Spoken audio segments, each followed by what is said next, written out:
Josué, los munditos aquí, qué interesante. El domingo, qué tremendo, hermanos.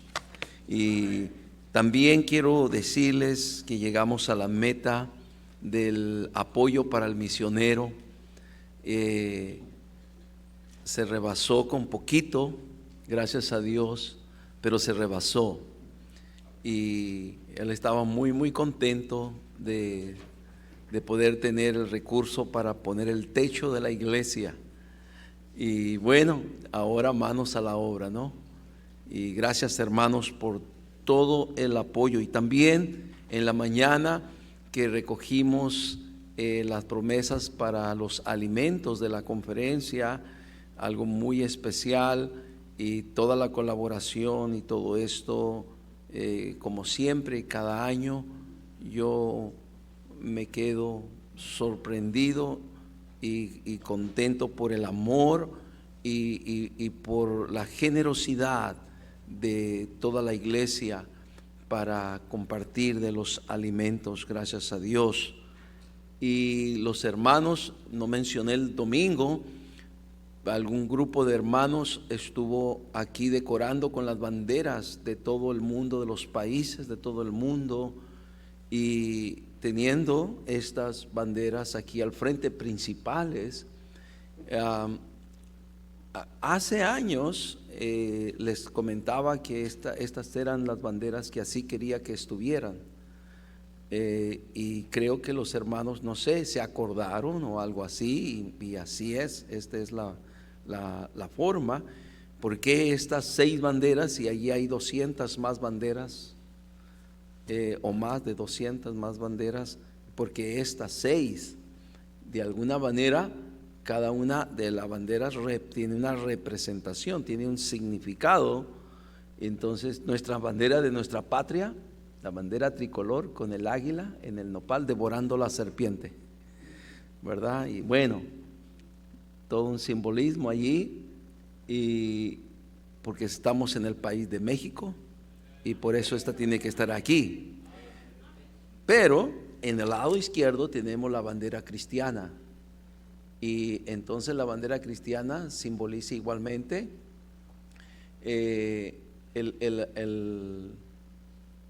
símbolo de la cruz, la muerte de Cristo, y luego el azul simboliza el cielo y el blanco la pureza. Y también en la cruz roja es la sangre de Cristo. Y es porque sí estamos en México, pero somos peregrinos, vamos al cielo. Por eso. Las otras banderas, la bandera aquí a la izquierda, la bandera de Israel, porque fue la nación, el pueblo de Dios. Y escúchenme, no fue escogido por Dios nomás por querer escoger ese pueblo y decir, este escojo. No, no es así, sino porque Dios encontró un hombre llamado Abraham, un hombre fiel, que quiso marcar la diferencia en todos, después del diluvio, en todos los pueblos y las naciones, y un hombre que se consagró a Dios y estuvo dispuesto a obedecer a Dios en todo. Y de ese pueblo Dios le dio las promesas que alcanzamos nosotros también, las promesas de Abraham, que él bendeciría su descendencia, y que a través de su descendencia serían benditas todas las naciones de la tierra, incluyendo México. Y por eso está Israel allí, porque nuestro Salvador es de nacionalidad judía, es hebreo, de sangre judía, y porque también nos han heredado la palabra de Dios a través del pueblo de Israel. De este lado está a la par la bandera de los Estados Unidos, y en muchos casos de nuestra historia no nos gusta ver esa bandera aquí. Yo soy muy así, muy nacionalista, pero a la vez tengo que reconocer que es la patria que Dios ha usado o usó y sigue usando en el siglo XX y en el siglo XXI para llevar el mensaje del Evangelio en todo el mundo. Y sabemos que es el otro lado la política y todo esto de este país, bueno, esa es otra cosa. Nosotros no estamos muy metidos allí con eso, pero nosotros vemos el lado espiritual, donde las iglesias de los Estados Unidos han invertido miles de millones de dólares para mandar misioneros en todo el siglo XX y todo el siglo XXI para todo el mundo donde han podido llegar, incluyendo México. Y empezaron a enviar misioneros de allá desde el siglo, a finales del siglo XIX, donde llegaron por primera vez la palabra de Dios, la Biblia, a la ciudad de Monterrey, Nuevo León. Y yo estuve allí en la iglesia de esos primeros misioneros, la primera iglesia bautista en la ciudad de Monterrey, Nuevo León. Allí estuve, donde llegaron esos primeros misioneros y establecieron esa iglesia, la primera iglesia cristiana. Y estos misioneros vinieron de los Estados Unidos. Y así a través de todo el siglo XX, muchos, miles de misioneros dejaron su vida aquí en este país, incluyendo el hermano Ken Holcomb, que fue quien empezó esta nuestra iglesia allá en el año de 1976, ¿verdad? Entonces, por eso está allí la bandera de los Estados Unidos, y porque este es el evento misionero. Luego tenemos acá la bandera, allí la bandera de Inglaterra. ¿Por qué Inglaterra? Porque Inglaterra tiene un simbolismo muy especial, y Dios ha usado en tiempos los países, las naciones, los gobiernos, los reyes, los presidentes. Pero Inglaterra tiene un lugar especial, porque Inglaterra fue el país que promovió la obra misionera en todo el mundo también. Antes de los Estados Unidos era Inglaterra, enviando misioneros a Asia, en India, en China, en muchos lugares, en las islas del Pacífico, en África. David Livingstone fue uno de ellos. En África, muchos misioneros, y en América también. Y escúcheme, en la historia de las iglesias, no solamente en Inglaterra, pero en el norte de Europa, en los grandes avivamientos que despertaban los jóvenes para ir y prepararse para ir al campo misionero, muchos de los misioneros eran marcados en su salida sin esperar que iban a regresar. Y los hermanos se reunían y oraban por ellos y los despedían en los barcos llorando, los padres, los hermanos de la iglesia, los pastores, porque muchos sabían que no iban a regresar y no regresaron. África fue uno de los continentes que más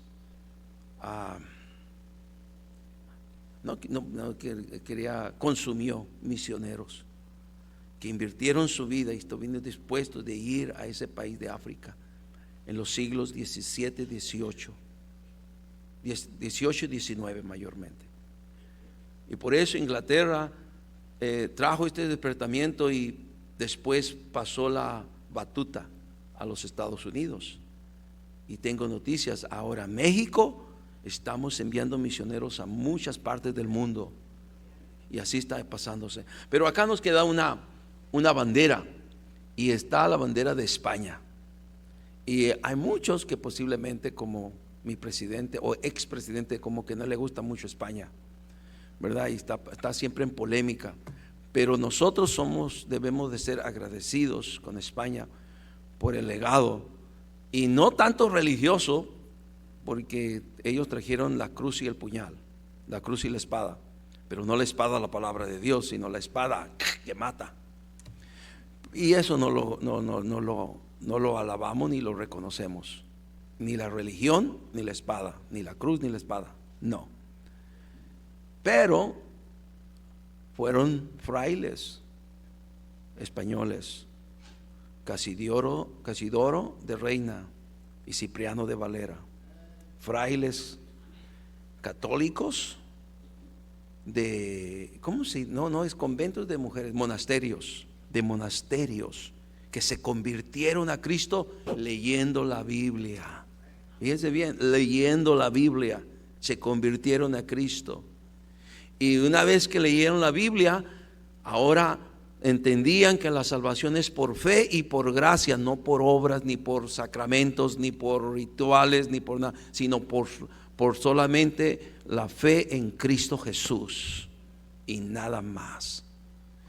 Y entonces ellos se convirtieron, algunos de ellos llegaron a ser, salieron del monasterio y se juntaron con los anabautistas y llegaron a ser pastores bautistas de iglesias cristianas que solamente creen en la Biblia y nada más que en la Biblia. Y Casiodoro de Reina y Cipriano de Valera vienen de España.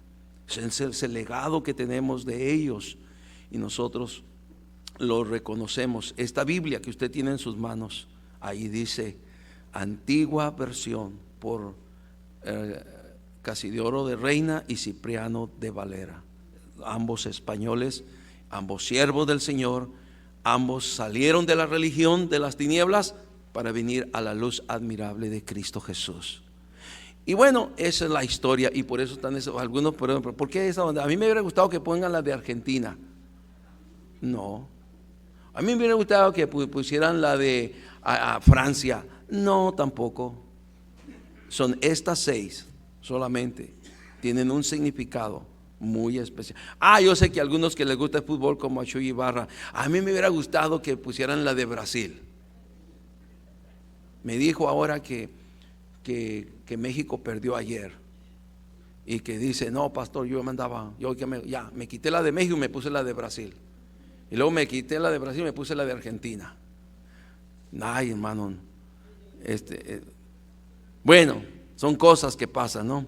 Pero no ninguna de esas banderas, sino estas son las que tienen el significado para nosotros en este país, y debemos dar gracias a Dios por ello y orar por esas patrias. Mahatma Gandhi dijo de Inglaterra, él estudió en Inglaterra, el libertador de la India, el que consiguió la independencia de la India en el siglo XX, dijo de Inglaterra, dijo, nunca he visto ni he leído ninguna doctrina tan valiosa, tan buena como lo que es la doctrina cristiana. Él lo dijo, su testimonio. Lástima que los que dicen que creen esa doctrina no viven como que realmente la creen. Eso también lo dijo. Y mucho me temo que tal vez a Gandhi no quiso creer, precisamente porque los que dicen que creen en realidad viven, como la Biblia dice, profesan conocer a Dios, pero con sus hechos lo niegan. Y ese es el asunto. Y él se fue decepcionado, reconociendo, yo he leído de todas las religiones y lo mejor es el cristianismo, la doctrina cristiana, la Biblia, lo mejor. Pero los que dicen que creen la Biblia no viven de acuerdo a lo que dice la Biblia. Y era la decadencia en Inglaterra, la decadencia religiosa, la decadencia moral, la decadencia espiritual, que era lo que estaba pasando. Oye, eso mismo pasa en los Estados Unidos ahora, y eso mismo pudiera estar pasando en nuestro país, en nuestra patria y en muchas otras partes del mundo. Pero bueno, gracias a Dios, el Señor es bueno. Mire, ya me comí como 20 minutos dando esta explicación, pero ustedes no dicen nada. Es que yo tengo mucho frío, tengo que hablar para quitarme el frío, y ustedes están congelados porque ni siquiera dicen amén, ¿verdad? Bueno, esta noche vamos a hablar de esta segunda ley de la siembra y la cosecha. La segunda ley de la siembra y la cosecha es esta: cosechamos la misma variedad que sembramos. Voy a volver a repetir, cosechamos la misma variedad que sembramos. Sí voy a pedir, hermanos, que nos ayudaron a poner este listado de banderas, pero sí nos perjudica un poquito en la altura con la pantalla, y voy a pedir a ver si podemos subirla hasta el tope, si nos pueden ayudar para subirla hasta el tope, porque no podemos ver la pantalla. Casualmente está exactamente tapándonos la pantalla, y entonces para los hermanos, y ellos trabajan, está hermoso, solamente hay que subirlas, ok, hay que subirlas un poquito. La palabra de Dios dice allá en el libro de Gálatas capítulo 6 versículos 7 y 8, Gálatas capítulo 6 versículos 7 y 8 dice: no os engañéis, Dios no puede ser burlado, pues todo lo que el hombre sembrare, eso también segará. Versículo 8 dice: porque el que siembra para su carne, de la carne segará corrupción, mas el que siembra para el Espíritu, del Espíritu segará, dígame qué cosa. Padre, te pido tu bendición. Mi Dios, pido que nos ayudes a expresar lo que podemos encontrar en esta ley de la siembra y la cosecha, esta segunda ley, que quiere decir que cosechamos la misma variedad que sembramos. Te pedimos que nos ayudes, y yo sé, algunos tenemos más frío que otros, pero igual que pudiéramos poner un poco de atención y que salir con mucho provecho esta noche de tu bendita palabra. Ayúdanos, por favor, pedimos tu ayuda y tu intervención divina, en el nombre de Cristo te lo pido, amén y amén. Bueno, hemos leído este versículo, que es, por así decirlo, la base de esta ley, la segunda ley. La primera ley, vamos a ver, ¿cuál era la primera ley? Ya la pusieron ahí en la pantalla, ¿verdad? Yo no quería, para ver si ya la podían saber algunos, recordar algunos. Cosechamos muchas cosas que no, ¿qué? Otros sembraron, nosotros hemos cosechado. Pueden ser cosas buenas, el lado positivo, o pueden ser cosas, ¿qué? Malas, el lado negativo. Pero todos estamos sembrando o para bien o para mal. Y otros puede ser que disfrutemos el fruto y el buen resultado de los que sembraron buena semilla. Otros puede ser que estamos sufriendo el resultado de los que sembraron una mala semilla. Y así nos vamos forjando y formando en esta vida. Ahora, vamos a la segunda ley. Dice: cosechamos la misma variedad que sembramos. Si volvemos al versículo 8 de Gálatas 6:8, donde dice la palabra de Dios, Gálatas 6:8 dice: porque el que siembra para su carne, de la carne segará. ¿Qué dice?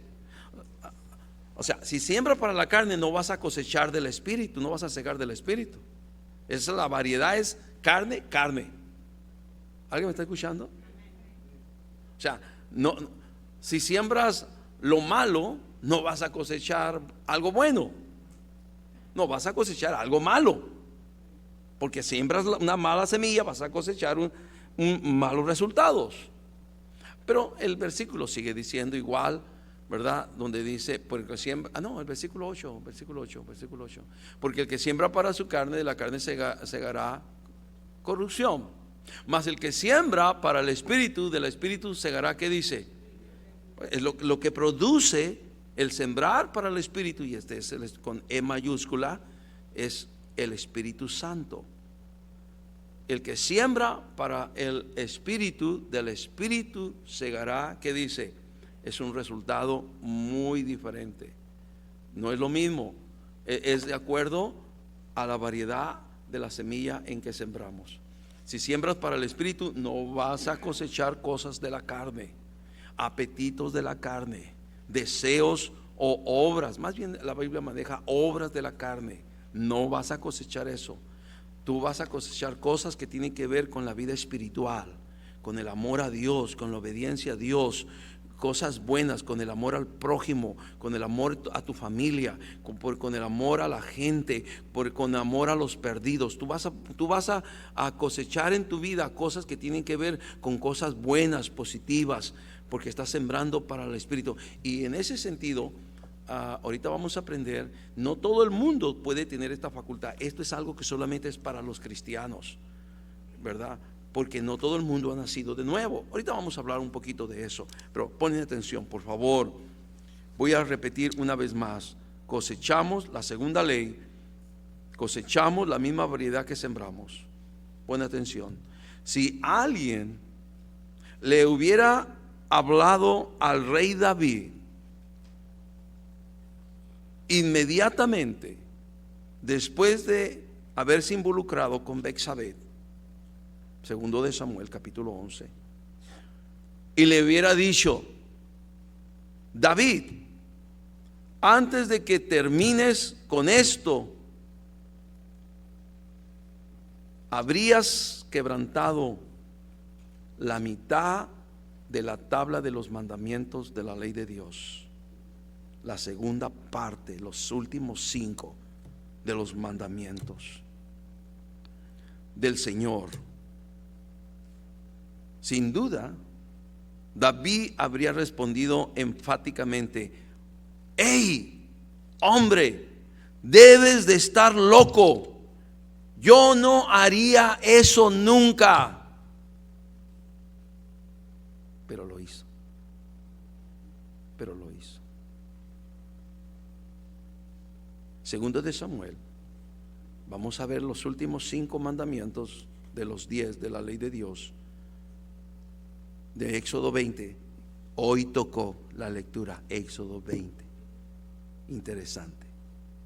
No es porque era el estudio así, pero qué bueno que hoy tocó. Y si usted lee los mandamientos, ¿verdad?, de la ley de Dios, los últimos 5, los primeros 5 tienen que ver con el Padre, con Dios, y también con los padres que nos dieron la vida. Pero los últimos 5 tienen que ver con el prójimo, con los demás. Y David quebrantó esos mandamientos. No matarás, el 6. Segundo de Samuel 11:15. Ve allí, por favor. Segundo de Samuel 11:15. Vamos a ver. Y escribió en la carta diciendo: poned a Urías al frente en lo más recio de la batalla y retiraos de él, para que sea herido. ¿Y qué cosa, hermanos? Y muera. Y Urías murió. ¿Alguien sabe? ¿Urías murió? Eso se llama. ¿Y quién lo mandó? David. Cometió homicidio. Qué fuerte es eso. Qué fuerte y qué lamentable. El rey David, el dulce cantor de Israel, el hombre conforme al corazón de Dios. Lo que te quiero decir, hermanos, que cuando vamos a sembrar, y si estamos sembrando para la carne, de la carne vamos a cosechar corrupción, todo lo malo. Y David, un hombre conforme al corazón de Dios, llegó el día que él empezó a sembrar para la carne, y mira ahora todas las consecuencias. Manda que un hombre sea expuesto a la muerte, y murió. Segunda de Samuel 11:4. Segundo de Samuel 11:4 dice: y envió David mensajeros y la tomó, y vino a él, y él durmió con ella. Luego ella se purificó de su inmundicia y se volvió a su casa. Ella es la esposa de Urías, el soldado, el valiente del ejército de Israel. Ella era la esposa y David la tomó. Y eso se llama, primeramente Dios dijo, no matarás. Siguiente, 6, no cometerás adulterio. Luego también dice el 8, no robarás. Y este mismo versículo, aquí David manda llamar a Betsabé, pero Betsabé no le pertenecía a David. Betsabé le pertenecía a Urías. Y cuando David la toma, eso se llama robo. Está robando lo que no era de él, le pertenecía a otra persona. ¿Alguien me está escuchando? Y ahora David no solamente quebrantó el 6º mandamiento, no matarás, el 7º mandamiento, no adulterarás, el 8º mandamiento, no robarás, el 9º mandamiento. El versículo número 2 de Samuel 11:8, el 9º mandamiento es: no dirás falso testimonio contra tu prójimo, contra tu hermano. No dirás falso testimonio. Ahora David, en el versículo número 8, dice: después dijo David a Urías, desciende a tu casa y lava tus pies. Dice, y saliendo Urías de la casa del rey, le fue enviado presente de la mesa real. Ahora, escúchame, eso es un falso testimonio, porque David está tratando de ocultar lo que él hizo con la esposa de Urías. Y ahora le está diciendo, ve allá, y como si no ha pasado nada. 9º mandamiento: no dirás falso testimonio contra tu prójimo. Y 10º mandamiento: no codiciarás la casa de tu prójimo, ni la mujer de tu prójimo, ni el asno de tu prójimo. No codiciarás, y incluye la mujer. Y en 2 de Samuel capítulo 2 versículo 2 y 3 dice la palabra de Dios: David subió allá y con él pero es 11, 2 y 3, hijo, discúlpame, es 11, 2 y 3. Es donde estábamos la lectura. Y sucedió un día que al caer la tarde, recuerda, el primer versículo dice que llegó el tiempo en que los reyes tenían que ir a la guerra, pero David se quedó en su casa. Y sucedió un día al caer la tarde que se levantó David de su lecho, dice, y se paseaba sobre el terrado de la casa, dice, de la casa real, y vio desde el terrado a una mujer que se estaba bañando, la cual era muy, ¿qué dice? Hermosa.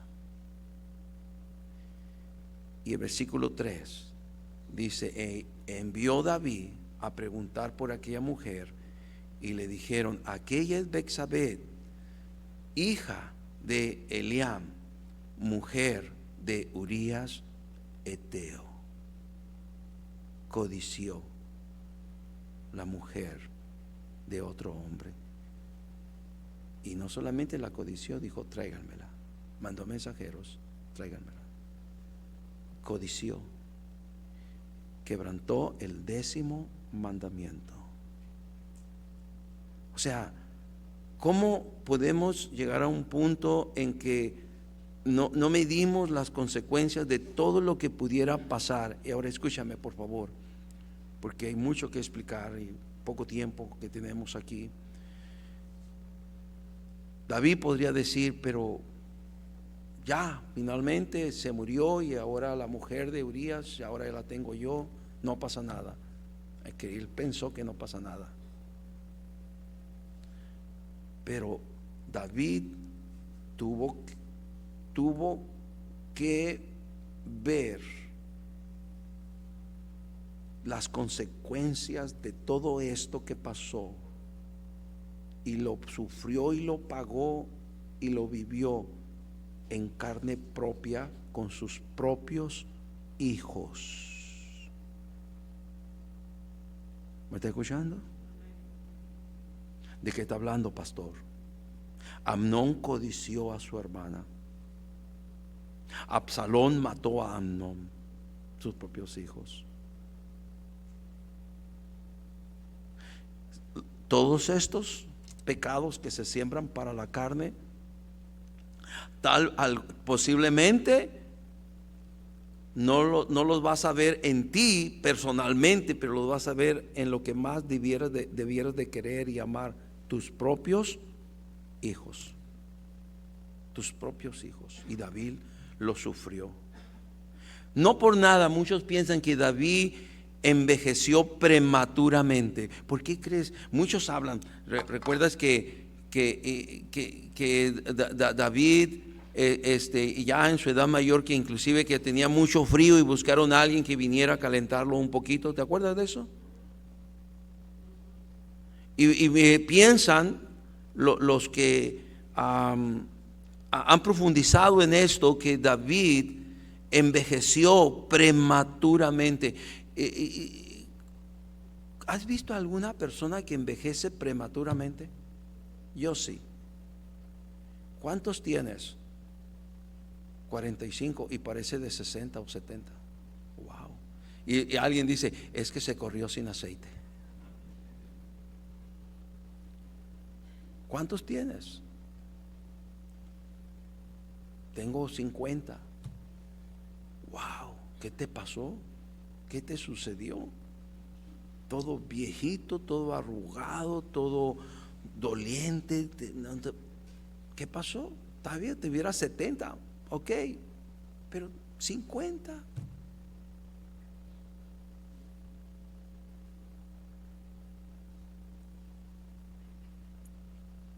Y David, envejecido prematuramente, ¿por qué? Esa es la idea. ¿Por qué crees que David envejeció prematuramente? ¿Sabes por qué? Porque estaba cosechando en sus hijos todo lo que él hizo. ¿Alguien me está escuchando? Y dígame usted, el mayor sufrimiento que puede tener un padre y una madre es ver a sus hijos haciendo un desastre de sus vidas. ¿Sí o no? Al grado de que uno de sus propios hijos se levantó contra de él y buscaba su vida para matar a su propio padre. Su propio hijo se levantó contra él para matarlo.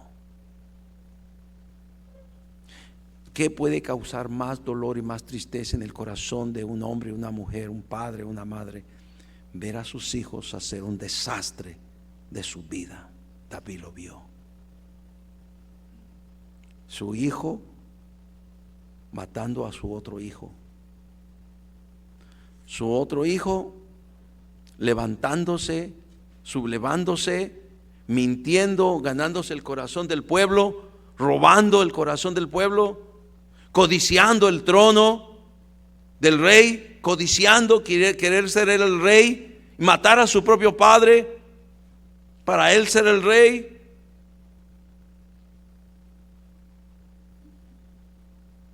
Qué feo. Y se dice, David envejeció prematuramente por ver todos sus hijos en un desastre, envueltos en homicidios, en robo, en codicia, en mentira, envueltos en todo esto, en falso testimonio, envuelto en todo esto, incluyendo adulterios. Todo eso. David nunca pensó que eso se iba a dimensionar. Esa es otra ley, vamos a verlo más después. Bueno, seguimos. ¿Está bien? ¿Sí? ¿Seguimos o no seguimos? Ok, gracias. Esto es un retrato de lo engañoso que es el pecado. Hebreos 3:13, ve ahí y dice, Hebreos 3:13 de Hebreos, dice la palabra de Dios: antes exhortaos los unos a los otros cada día, entre tanto que se dice hoy, para que ninguno de vosotros se endurezca por el engaño del pecado. Cuidado con el engaño del pecado. Decía el hermano Sangadis,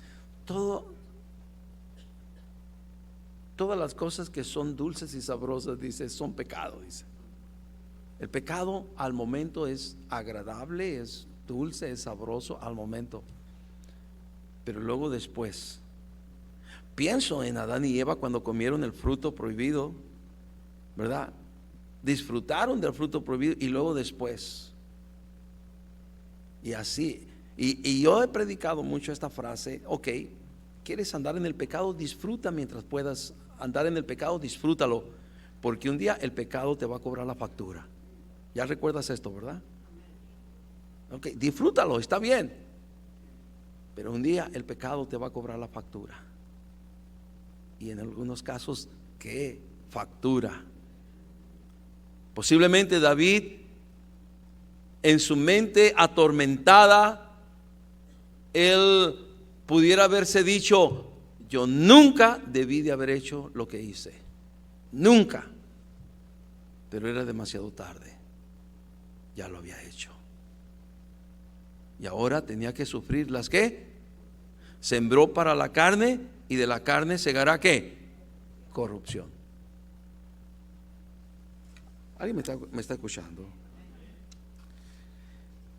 Aun cuando todo fue muy malo, eso fue solo el comienzo para David, pues cada uno de esos pecados habría de ser cosechado dentro de su propia familia. Por eso podemos ver una de las leyes más importantes de la siega: cosechamos la misma variedad que sembramos. Y esto tiene una implicación en la creación de Dios. En la creación de Dios, Dios estableció esta ley para las plantas y animales. Las hierbas y los árboles deberían de dar semilla y fruta según su género. Los animales del mar y las aves fueron creados según su género, según su especie. Los animales terrestres fueron creados según su género, según su especie.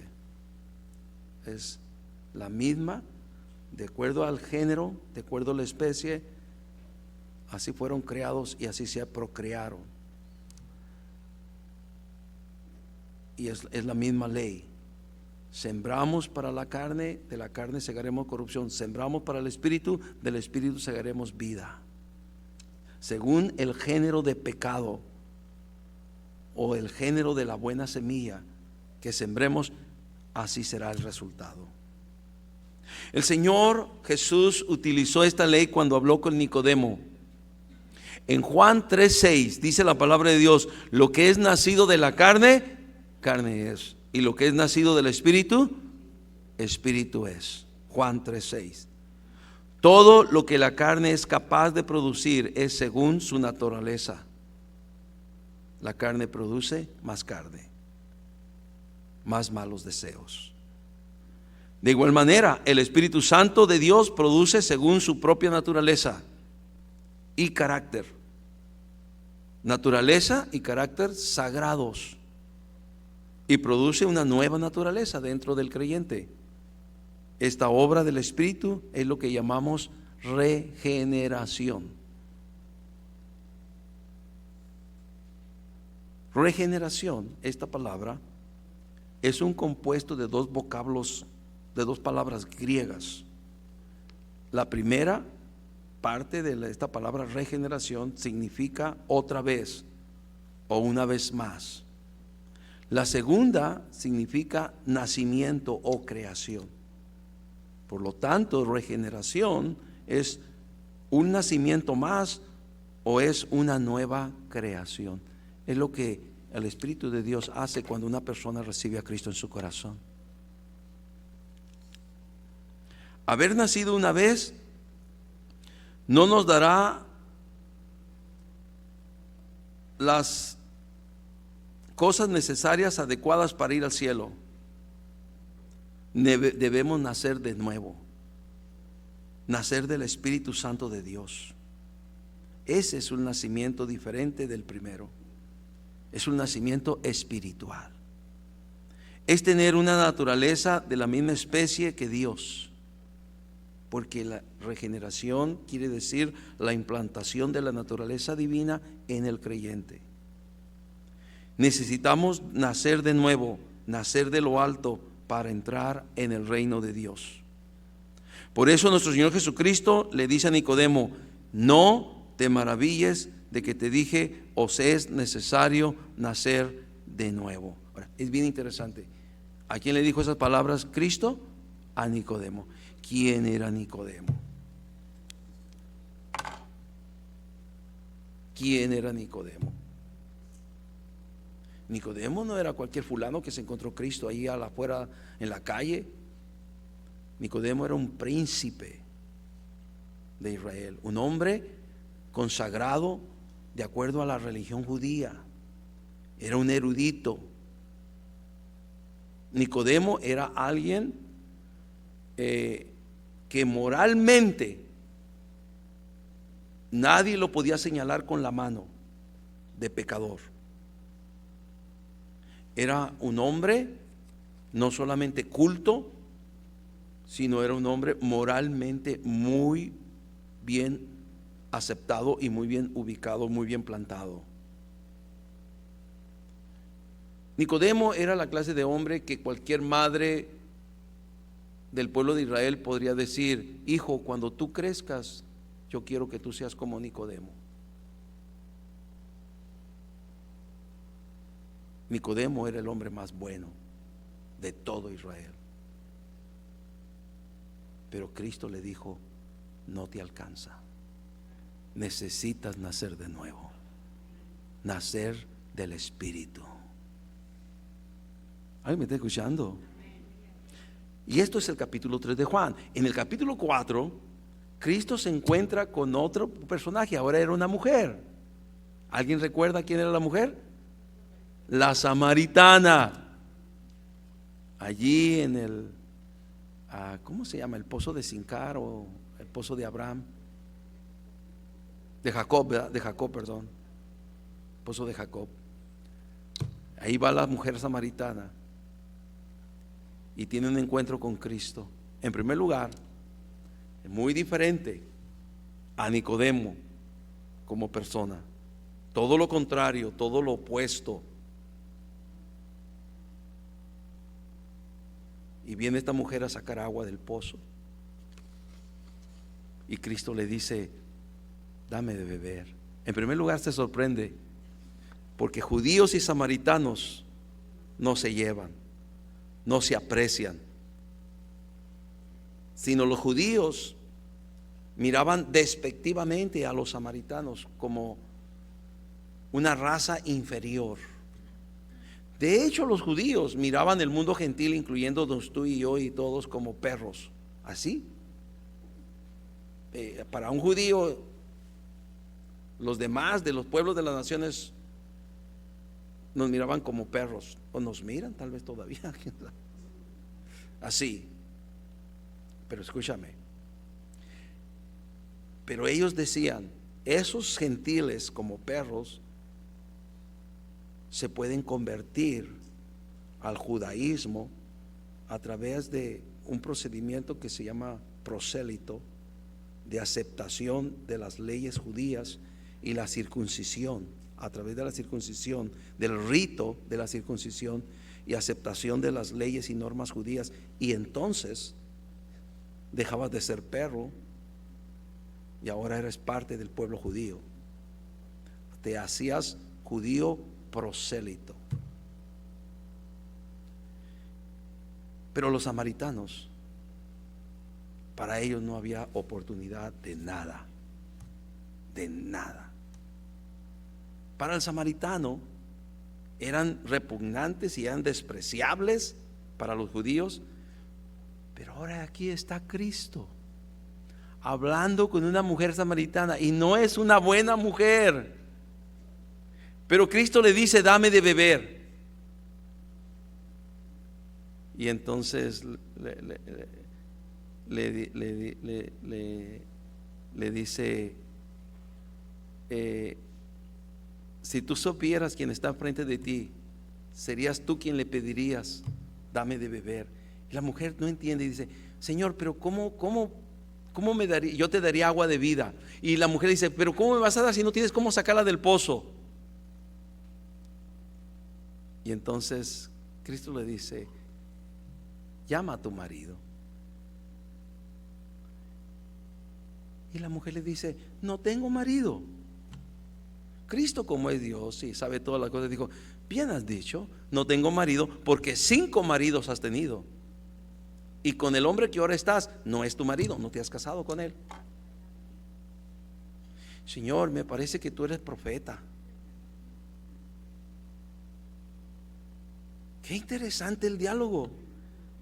Ahora tenemos el lado opuesto, una mujer pecadora, mundana, perdida, de un pueblo despreciable que los judíos, pero mira, gloria a Dios, ahí está Cristo rompiendo esas barreras raciales y de prejuicios, porque el Dios del cielo no ama solamente a los judíos, Dios ama a cada persona de este mundo.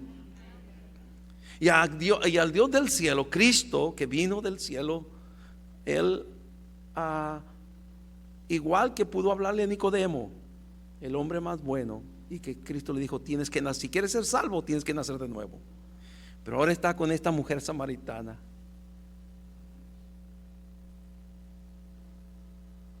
Y le dice Cristo: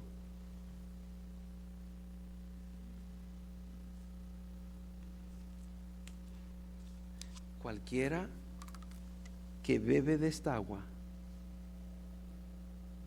volverá a tener sed, pero el que beba del agua que yo le daré nunca jamás tendrá sed. Y le ofrece la salvación y le ofrece el perdón, como se lo ofreció a Nicodemo. Necesitas nacer de nuevo, Nicodemo. ¿Cómo, Señor Jesús? ¿Me tengo que meter en el vientre de mi madre y volver a nacer? No, lo que es nacido de la carne, carne es. Ya quedó eso atrás, ya naciste de la carne. Ahora tienes que nacer del Espíritu. Yo quiero que seas salvo. Y entonces declara ese versículo de Juan 3:15, que el 14, como Moisés levantó la serpiente en el desierto, así es necesario que el Hijo del Hombre sea levantado, para que todo aquel, versículo 15, que en él cree no se pierda, mas tenga. Porque de tal manera amó Dios al mundo, que ha dado a su Hijo unigénito, para que todo aquel que en él cree no se pierda, mas tenga vida eterna. Y Nicodemo creyó en él. Nicodemo creyó. Ahora está la mujer bebiendo del agua de la vida. Y cuando regresa ella con los suyos allá y empieza a dar testimonio: hay un hombre ahí en el pozo afuera de la ciudad, hay un hombre, me dijo todo lo que yo soy, he creído en él, he aceptado a él, le he entregado mi vida a él, he bebido del agua que él dijo que me daría y nunca más volvería a tener sed. Y les empezó a hablar a todos. Y entonces toda la gente salió a ver a Jesús. Y él escucharon a Jesús. Y Jesús les predicó. Y todos los samaritanos estaban allí escuchando el mensaje de la salvación. Cristo sembrándoles la buena semilla, la semilla del Espíritu que produce vida eterna. Y ellos dijeron: nosotros ahora creemos en Él. No creemos por lo que tú nos dijiste, creemos por lo que Él nos ha dicho. Gracias por decirnos que Él estaba allí, pero hemos creído por lo que Él nos ha dicho. Cuando sembramos para el Espíritu produce vida eterna. Bueno, ¿cuántos dicen amén? Bueno, déjenme terminar, porque el tiempo no, ya se me acabó, pero bueno, ustedes están, no sé bien, parece.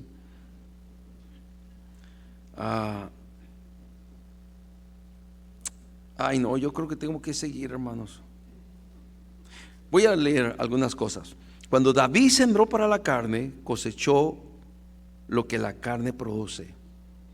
Cosechamos las consecuencias de sus acciones, a pesar de que había confesado su pecado y se había arrepentido y había sido perdonado. Algunos pensamos: puedo pecar, que al cabo que luego pido perdón y Dios me perdona. ¿Puedo pecar?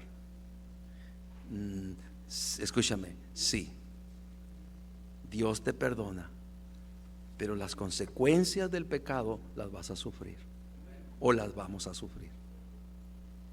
¿Alguien me está escuchando?